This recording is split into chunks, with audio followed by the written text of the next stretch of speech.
আগামী 24 ঘন্টার মধ্যে আমরা একটি অন্তর্বর্তীকালীন জাতীয় সরকারের প্রস্তাব করব।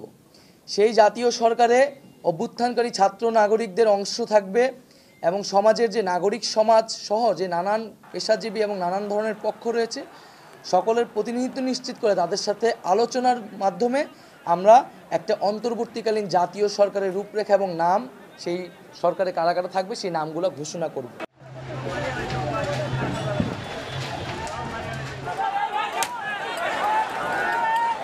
জীবনের নিরাপত্তা, রাষ্ট্রীয় সম্পদ রক্ষা করার দায়িত্ব এখন আমাদের।